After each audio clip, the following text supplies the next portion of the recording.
Seja muito bem-vindo para o terceiro episódio aqui do nosso podcast, o Gestor 360. Hoje a gente vai entender um pouco melhor quais são os principais gargalos sobre a apuração do fluxo de caixa, apuração de patrimônio. A gente vai entender um pouquinho sobre RP. RP é melhor que CRM? É a mesma coisa? Qual a diferença? Além disso, a gente vai saber como apurar o lucro da forma correta. Ou, na verdade, quais são os passos, que o empresário deve seguir para entender quanto dinheiro está sobrando de fato no bolso dele. E para isso, nada mais e nada menos do que a Alessio para falar para a gente, dar mais uma aula aqui para nós aprender. Eu estou aprendendo muito com isso. Espero que você do outro lado também consiga pegar todas essas dicas e colocar em prática. Já te convido a deixar seu like nesse vídeo, compartilhar com seu amigo empresário e, claro, se inscrever no seu canal para você não perder nenhum vídeo que a gente está soltando aqui no nosso canal. Agora, Alessio, seja muito bem-vindo nesse terceiro episódio. Obrigado novamente. Bom demais de ter por aqui. Alessio, fluxo de caixa, assim, eu sou leigo, muito leigo em tudo isso aqui.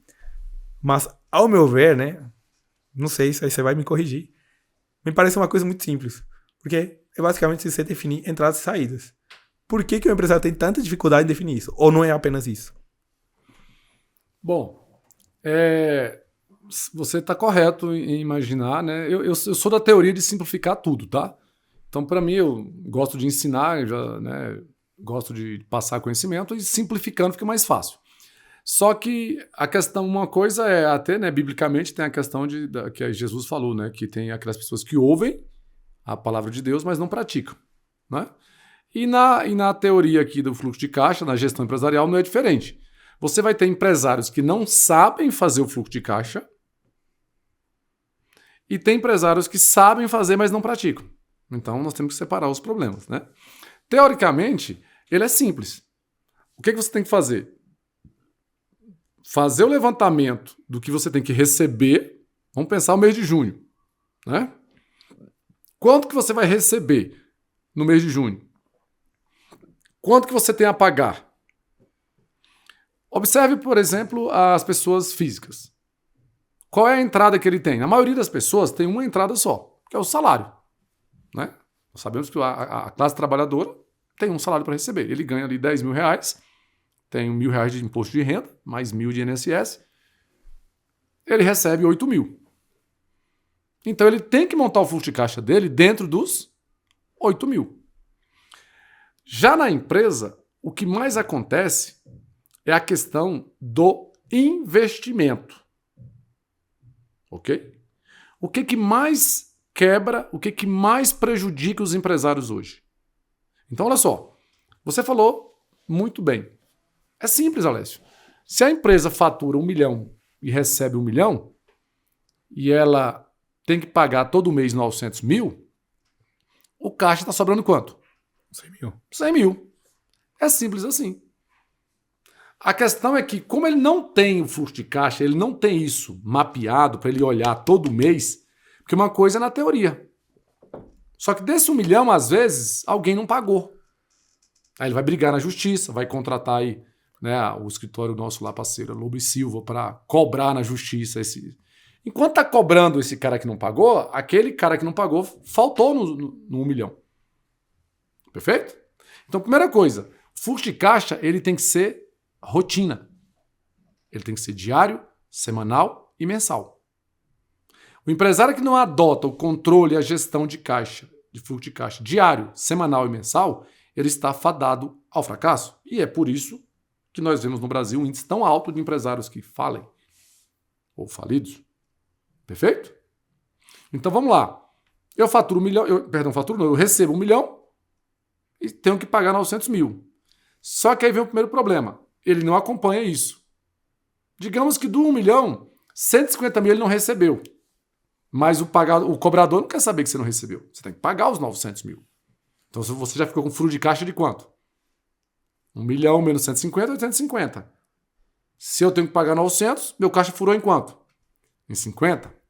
Na sua cabeça você está sobrando 100.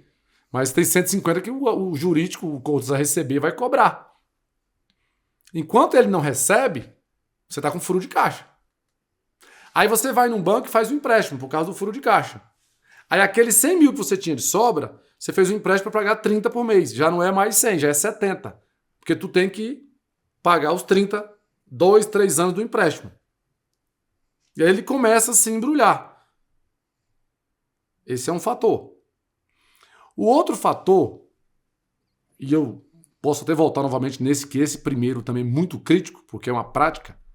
Então, como ele não gere, ele faz essas viravoltas erradas. Um cliente atrasou, ele pega o empréstimo já diminuiu o fluxo de caixa dele, para cobrir aquele cara aqui que não pagou. Aí ele vai lá e faz uma retirada, compra uma Hilux, compra um Corolla, compra uma fazenda e começa a sangrar o caixa da empresa. Tirando o dinheiro da empresa sem ela ter condições de que o dinheiro seja retirado. Esse é o primeiro fator. E agora eu vou passar para o segundo. Esse segundo, ele é o mais crítico, Bolívia. Sabe por quê? Porque ele é enganador. Poucos empresários olham para ele com esse olho. Eu sou crítico com ele. Então, por exemplo, você recebe 1 milhão e paga 900 mil. Sobra 100 mil de caixa. Aí você fala assim, vou abrir um outro... Digamos que você é um dono do supermercado, de uma rede de supermercado. Você tem um mercado faturando 1 milhão e pagando 900 mil. Todo mês sobra 100 mil no seu caixa. Aí você fala assim, vou abrir um segundo mercado. Aí você se esquece que o segundo mercado você vai gastar 20 milhões para abrir ele. E aí você pega esses 20 milhões e não divide ele, esse investimento, você não divide ele numa quantidade de parcelas que cabe dentro do 100. Lembra que seu fluxo de caixa, sua sobra de caixa é quanto? 100 mil. Aí você faz um novo mercado, gasta 20 milhões. Quanto tempo leva para aquele primeiro mercado pagar 20 milhões? Tá entendendo? Uhum. Por que eu te disse que esse segundo erro ele é muito enganador? Porque o empresário pensa que ele está crescendo e de fato seria um crescimento. Só que a pergunta é, ele tem capital para crescer? Não. Aí ele vai lá e faz um outro empréstimo e bota mais uma parcela de 300 mil no caixa. E aí, vamos lá. Se ele botar a parcela de 300 mil no caixa, ele tem mais 100 no primeiro mercado. Concorda comigo? Ok. Só que aí ele tem o primeiro mercado dá 100 e, digamos, vamos dizer que o segundo mercado já maturou rapidinho e está dando mais 100. Ele tem quanto de sobra de caixa? Dos dois mercados? Um negativo, não? 200. 200. Olha só, o primeiro mercado dava quanto de saldo de caixa? Vendia 1 milhão, sobrava 100. 100. O segundo mercado Mais 100. vai vender 1 milhão, vai sobrar mais 100. E ele pegou o empréstimo do banco para pagar quanto? 300. O que acontece com o caixa dele todo mês? 100 mil negativo. 100 mil negativo. Aí ele já está naquela empolgação, no começo não dá para ver, porque ele empurra parcela para cá e parcela para lá. Aí ele vai lá, não, deu certo, estou ganhando mais 100 mil no segundo mercado. Aí ele vai lá e abre o terceiro Não. mercado, mais 20 milhões de dívida. Mais 100 mil de furo. Mais 100 mil de furo. Você tá me entendendo? Aí no caso não é mais 100, é mais 200. Mais 200. Porque ele vai mais uma prestação de 300, e eu estou dizendo 300 mil por mês, que para um mercado grande de 10, 15 milhões, 200 mil por mês é ficha para fazer toda a estrutura. Daí a pouco você vê o cara, não, eu tenho uma rede com 10 mercados, com 20 mercados, tá milionário. Aí quando você olha quanto vale os mercados, e quanto ele dá de lucro, e quanto ele está devendo no banco, ele vive por um tempo. Porque ele está pagando as primeiras prestações. Ou então ele está vivendo, por exemplo, de uma carência do empréstimo. Mas a conta não fecha. Então o fluxo de caixa é tanto que tem um jargão, né, no nosso mundo que diz o seguinte: o prejuízo, Bolívia, dói. Ai, esse mês deu prejuízo. Doeu. Não é assim? Uhum. E o fluxo de caixa Mata. mata. Esse é o jargão. Prejuízo dói. Fluxo de caixa mata. Você nunca vai ver um empresário no Brasil quebrar porque ele teve prejuízo. Ele vai quebrar se ele tiver um prejuízo durante 1 ano, 2 anos, 3 anos. Já o fluxo de caixa mata ele rápido. Porque ele começa a atrasar o FGTS do funcionário, atrasar o aluguel, atrasar o fornecedor. E aí, eu vou dizer para você o seguinte: o que eu tenho visto nesses meus 30 anos de experiência convivendo com empresários, a maioria quebram investindo. Caraca. O coitado tá querendo crescer. mas ele não sabe crescer organizado, ele não sabe aí onde entram as ferramentas. Plano de negócio, que é um dos produtos que nós temos. Aí entra o planejamento estratégico, o orçamento empresarial. O conceito, Bolívia, ele existe para isso. A questão é que o empresário, eu sou empreendedor e vai com a cara e a coragem. E ele vai aos trancos e barrancos. Engraçado, né? Que o problema no CPF, ele se repete no CNPJ. Porque o brasileiro, né? Eu sou boliviano, mas o boliviano não é diferente, não. É até pior. O brasileiro, ele quer ter um carro antes da hora. Antes da hora que ele tá no tempo certo daqui. Às vezes ele não tem dinheiro pra isso. Mas ele quer ter um carro. Pra mostrar pra galera que tem um carro. Aí depois ele arruma a casa. Teoricamente, ele tá investindo pra crescer, né? Que a galera vai falar, nossa, esse bicho tá bem, não sei o quê. Financia celular, carro, casa, depois, perde tudo pro banco. Quem não conhece uma história de alguém que não passou por isso? Então agora você fala no CNPJ, cara, pra mim é a mesma história. Você repete exatamente a mesma história, né? Agora, Alessio, que ferramentas a gente pode usar para evitar que isso aconteça? Né? Bom, nesse caso aí, nós temos a ferramenta da questão da gestão empresarial casada com o RP de gestão empresarial, não é? O mercado hoje, como eu te falei lá atrás, no outro episódio, é uma área prostituída, porque todo mundo fala que tem um RP. Todo dono de software diz que tem um RP. Só que o seu RP gera a sua DRE, a sua demonstração do resultado, no popular. O seu RP apura lucro? Para mim, RP que não apura lucro, que não tem fluxo de caixa, que não gera um balanço patrimonial e que não é conectado a um BI com indicadores de medição operacional, ele não é RP. Pode jogar no mato. Eu não diria que pode jogar no mato. Eu diria que ele vai ser mais trabalhoso porque você vai ter que fazer isso na mão. Entendi. E aí eu vou falar, né? Se fosse na mão. Vou falar do meu concorrente. O que nós temos hoje no mercado a empresa usa Sankhya, mas o diretor dele usa Excel para fazer o balanço, DRE e fluxo de caixa. Não. O cara usa TOTS e ele faz o balanço, DRE e o fluxo de caixa no Excel. O cara usa até SAP, SAP. The biggest of the world. O melhor do mundo. Maior. Então entenda. O nosso projeto, inclusive, de RP é tirar o gestor do Excel. Excel é para complementar uma coisinha ou outra. Para quem às vezes também é mais básico, né? Não precisa ainda, não chegou num ponto de maturação. Né? Imagino que o RP seja para um cara que já tenha certa maturação, certa experiência, certo faturamento. Bom, vamos separar os conceitos então. Para mim, conceitualmente, todo empresário de 20 mil reais, de 10 mil reais, motorista de Uber, que para mim hoje é o menor empresário, o cara do cachorro-quente também, mas o motorista de Uber talvez seja menor do que o cara do cachorro-quente. Até o big empresário, ele precisa de medir todo mês o lucro que ele tem, ele precisa olhar o fluxo de caixa dele e olhar o patrimônio. Ok? Vamos falar dos três de forma rápida? O lucro é quanto eu faturei dirigindo o Uber, quanto eu gastei pagando. Ontem eu tive uma felicidade de conhecer um cara muito bacana, que eu adoro essa galera do Uber quando eu ando de Uber. O cara alugou o Uber. O lucro dele é menor, porque ele alugou o Uber, então ele fatura, um exemplo, X, ele paga o aluguel do carro, ele paga o combustível, os pneus, a manutenção e tira o lucro dele. Isso é uma DRE. Então o DRE te mostra o lucro. O fluxo de caixa é ele olhar para ele dizer assim, eu tenho dinheiro, porque se eu ficar doente uma semana e não puder andar de Uber, mas eu tenho um dinheiro aqui, uma sobra para poder pagar o aluguel do carro, porque o aluguel do carro é mensal. Se ele trabalhou ou não, se ele adoeceu, pegou dengue, pegou a doença, problema dele. Então o fluxo de caixa é, eu tenho condições de honrar meus compromissos, mesmo se eu ficar parado com o Uber. Olha o conceito aplicado num cara do Uber. Perfeito? O cara do cachorro-quente. Se meu carro fundiu o motor, e eu não puder pegar meu quiosquezinho aqui e puxar, ok? Puxar meu quiosque, levar lá no ponto que eu vou vender meu cachorro-quente, que eu moro aqui na Asa Sul, e aí tem cachorro-quente aqui que fatura muito mais do que algumas lanchonetes estabelecidas em Brasília.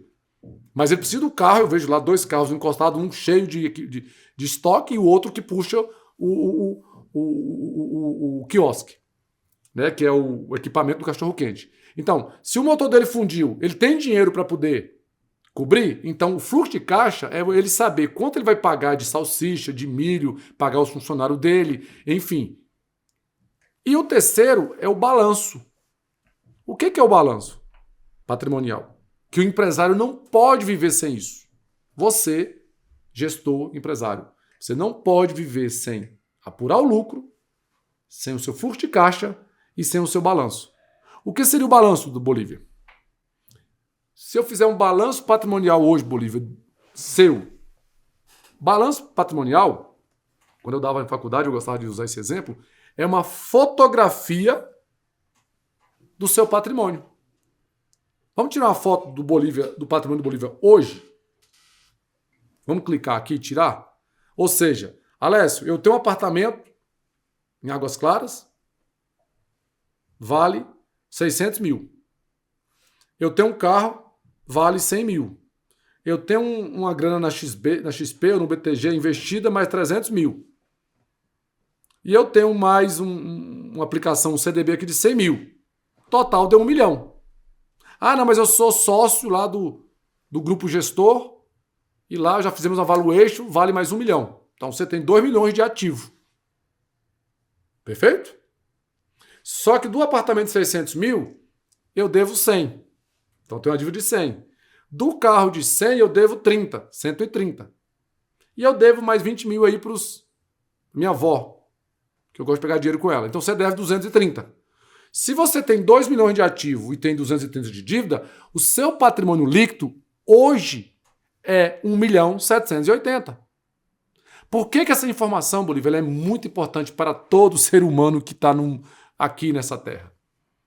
Porque se você faz essa medição hoje e faz ela no ano que vem ou no final do ano, você consegue analisar se você está progredindo ou regredindo, porque volume não quer dizer muita coisa. Tem gente que está quebrando com o aumento do volume. O leigo fala assim, nossa, aquele cara está rico, ele tem 10 caminhões na garagem dele, fazendo frete. Mas se os 10 caminhões, cada um vale 300 mil, então ele tem 3 milhões de ativo. E ele deve 4 milhões no banco, ele está quebrado. Tá negativo. Você não tem um caminhão na sua garagem, Bolívia, mas você está melhor do que ele com 1 milhão 780 de patrimônio. Então, patrimônio líquido é um cálculo que morreu no meio do caminho. Por quê? Porque aí faz um link com a contabilidade. O contador atual que cobra aqueles R$500 por mês, que não estudou, que não sabe fechar balanço que eu falei, ele não apresenta para o cliente. E o cliente também não manda documentação para o contador. Eu também tenho que defender a minha classe. Não só botar culpa nos meus colegas. Então, se você não manda documentação para o seu contador, como é que ele vai te dar um balanço patrimonial real? E aí onde entra a figura do conceito. Que se você vai fazer no Excel, na mão, e você é pequeno, cachorro-quente, Uber, ou escritório, ou um dentista, não importa.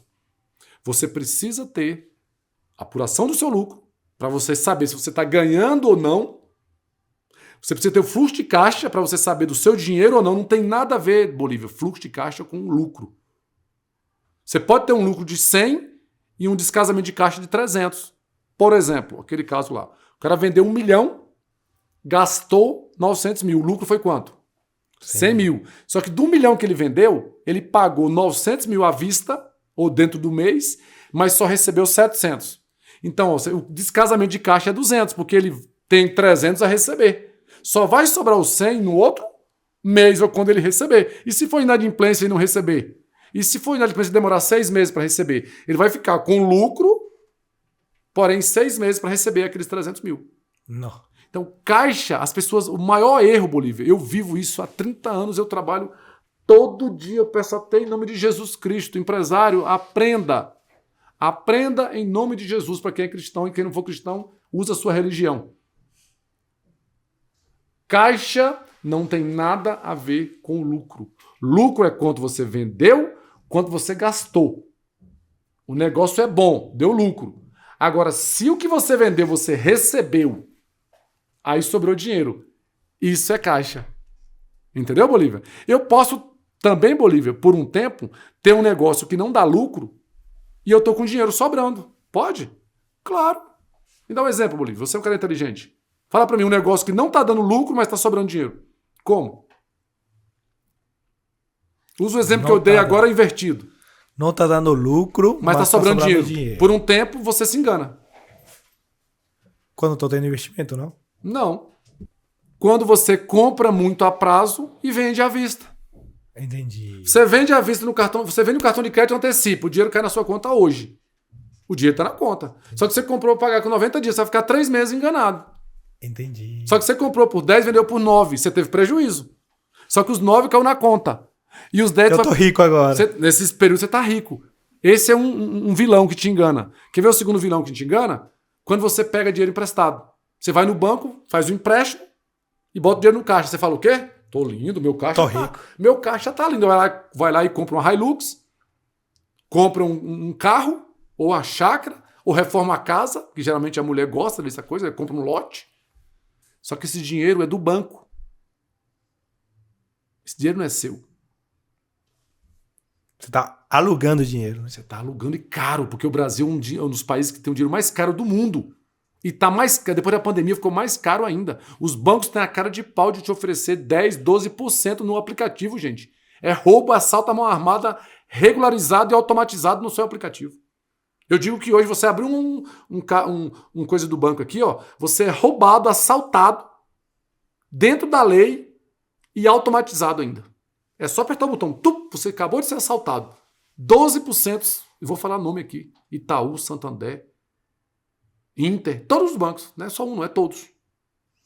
E o pior, né, que tipo assim, tem pessoas que acabam com sua vida com isso, né, porque às vezes a pessoa, eu conheço um cara jovem, acho que com 18 anos ele teve seu primeiro cartão de crédito, moleque sem cabeça, né, zero cultura financeira, zero cultura de tudo, enfim. Ele pegou R$1.000 no cartão de crédito, enfim, torrou, não pagou e deixou virar um bololô. Hoje, talvez 4, 5 anos depois, ele deve R$66 mil pro Nubank, cara. Então, assim, às vezes um cara como ele, velho, imagina um sofrimento, frustração, porque, cara, se te bloqueiam financeiramente, você acarreta um monte de problema, né? E agora, um cara como esse, às vezes não sabe que existe negociação. Às vezes ele acha que não vai passar os 5 anos, estou de boa. Mas não é bem assim, né? Por que não negociar com o banco? Por que não, né? Esse outro lado que muita gente não conhece, né? Bolívia, você fez a colocação correta anteriormente, e vou linkar com o que você falou agora, que é exatamente o perfil. O brasileiro, ele na vida pessoal, ele antecipa o prazer. Eu tenho um amigo, né, um juiz, um professor na minha vida, e ele sempre fala isso. Quando você financia um carro, você antecipou o prazer. Quando você não tem dinheiro e financia uma viagem, você antecipou o prazer. Você não tinha dinheiro para fazer a viagem, você fez endividando. E aí, na empresa não é diferente. Quando você abre uma segunda loja sem ter o dinheiro, você antecipou o prazer de abrir a segunda loja. Ok? Aí eu te respondo. Quando e o único momento que o empréstimo bancário ele é, de fato, bom? Alavancagem? Não. 2 momentos. Primeiro, se você está dentro de um buraco, entrou e está disposto a mudar de cultura com a orientação de um consultor para alguém para te ajudar e você reorganiza a tua empresa e tu pega aquele dinheiro para você apagar aquele incêndio e mudar de vida como se fosse um tratamento de um câncer, como se fosse uma cirurgia, qual o nome? Fugiu o nome agora aqui. Bariátrica, né? Você faz uma bariátrica e você passa a ir para academia, praticar um esporte, se alimentar melhor. Esse momento é bom, porque ele salvou a tua vida, mas você mudou de hábito. Porque se você pegar o dinheiro para apagar o incêndio e não mudar de hábito, é igual a cirurgia bariátrica. Eu conheço vários que fizeram, não mudaram de hábito e, infelizmente, voltaram ao peso anterior, ou até passaram. Então, quando que o dinheiro no banco ele é bom?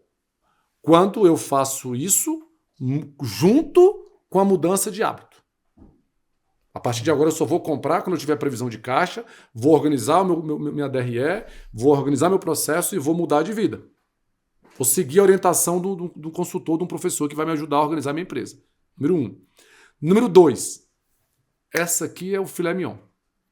Se você, Bolívia, vai abrir uma segunda empresa, se você vai abrir um segundo projeto e você faz um plano de negócio com qualidade, e estuda e entende que esse plano de negócio, que esse negócio bem projetado, bem organizado, bem estruturado, não é uma loucura. Aquele incêndio que você falou no começo, quando nós fizemos nosso primeiro gravação.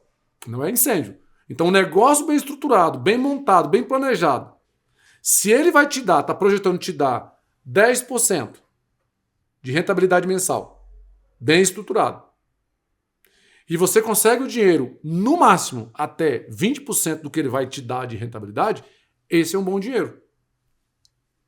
Entendi. Bom demais, Alessio. Tá entendendo aí?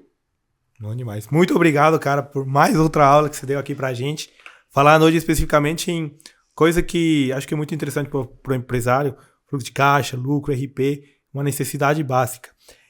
Você falou agora numa coisa muito importante, que poucas empresas olham para isso, quando a gente olha para a parte organizada. Mas isso vai ser o tema do nosso próximo podcast.